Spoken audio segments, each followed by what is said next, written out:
Hello everyone, welcome to answer YouTube channel. आज हम लोग क्लास 12 के सीबीएसई बोर्ड के प्रीवियस ईयर क्वेश्चन को देखने जा रहे हैं और हम लोग एक बहुत इंपॉर्टेंट क्वेश्चन को ले रहे हैं जो कि कोड नंबर 55/1/1 से आया है। तो अब क्वेश्चन के थ्रू रिवीजन करना क्यों जरूरी है, क्योंकि क्वेश्चन के थ्रू जब हम रिवीजन करेंगे तो हमारा थ्योरी भी रिवाइज हो जाएगा, न्यूमेरिकल भी रिवाइज हो जाएगा और हमें ये भी पता चल जाएगा कि जो हम बोर्ड की तैयारी करने जा रहे हैं उसमें किस तरह के क्वेश्चन आने, उसका लेवल क्या है। ठीक है, तो यहाँ पे मैंने जो क्वेश्चन सेलेक्ट किया है वो सेक्शन ई से लिया गया, जिसमें 5 नंबर के 2 क्वेश्चन आते हैं। मतलब सेक्शन ई टोटल 10 मार्क्स में होता है, तो 31 का ए का सेकंड पार्ट मैंने लिया है। ठीक है, तो चलिए क्वेश्चन को पढ़ते हैं पहले, फिर उसके बाद इसको सॉल्व करेंगे। तो क्वेश्चन में लिखा है an electric dipole consist of point charges -1.0 picocoulomb and +1.0 picocoulomb located at 0, 0 and 3 mm, 4 mm respectively in xy plane. An electric field E vector is equal to 1000 volt per meter I cap is switched on in the region. Find the torque tau acting on the dipole. Okay. अभी question पढ़ के हमें तुरंत ये idea लगना चाहिए कि हमें किस चैप्टर से क्वेश्चन आया है। तो अगर हम यूनिट 1 को देखें तो यूनिट 1 में हमारा इलेक्ट्रोस्टैटिक्स आता है, उसमें पहला चैप्टर था electric charge and field.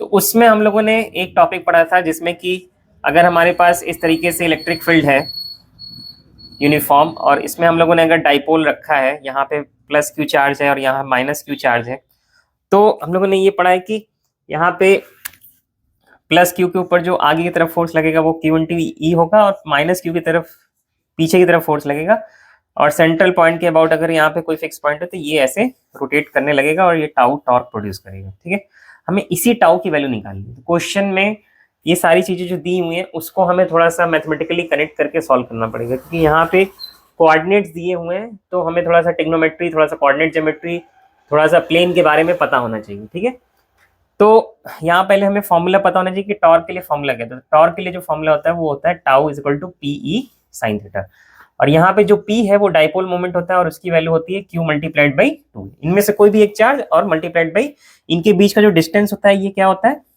2a।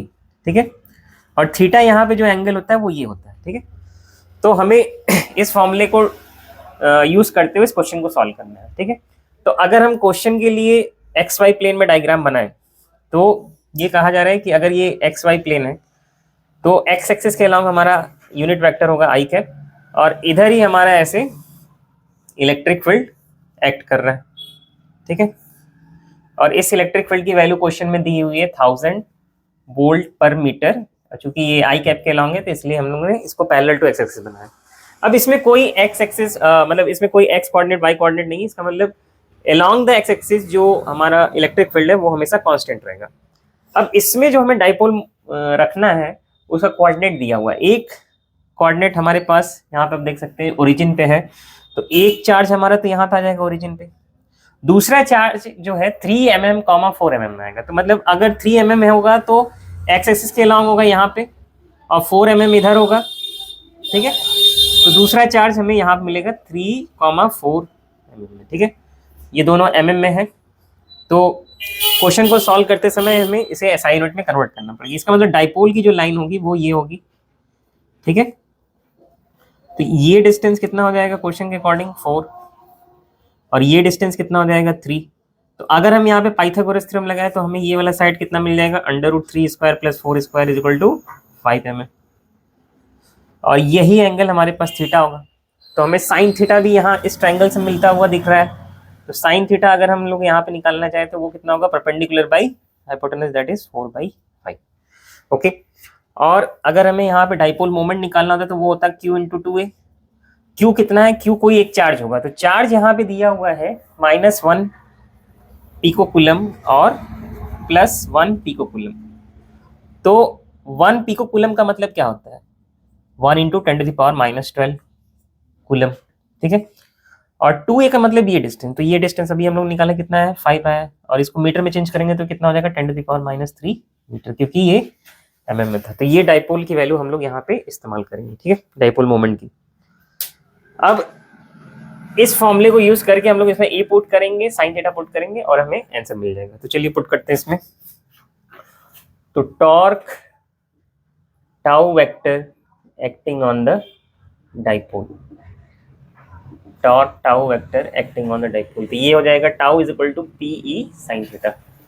ठीक है, अभी हम इसका डायरेक्शन भी पता करेंगे, लेकिन पहले इसका मैग्नीट्यूड निकालते हैं। तो पी की वैल्यू हम लोगों ने यहाँ पे रखी थी अभी कितनी, 1 इंटू 10⁻⁻12 कूलम में, और 2a की वैल्यू कितनी है, 5 इंटू 10⁻³ मीटर में, और e की वैल्यू क्वेश्चन में दे रखी है कितनी, 1000 वोल्ट पर मीटर, और आई कैप का तो मैग्नीट्यूड 1 होता है, तो वो जो साइन थीटा अभी हम लोगों ने निकाला था कितना, 4/5। ओके, तो यहाँ पे आप देख सकते हैं कि ये 5 इस 5 से कट जाएगा, 10⁻³ 1/1000 ही होता है, तो ये इसको काट देगा पूरा। तो मतलब क्वेश्चन में बचेगा क्या, 4 इंटू 10⁻12। ठीक है, और टॉर्क यूनिट क्या होती है, न्यूटन पर मीटर, सॉरी न्यूटन मीटर। ठीक है, तो ये हमारे लिए क्या हो जाएगा, आंसर। ठीक है, अगर ये तो मैग्नीट्यूड हो गया टॉर्क का,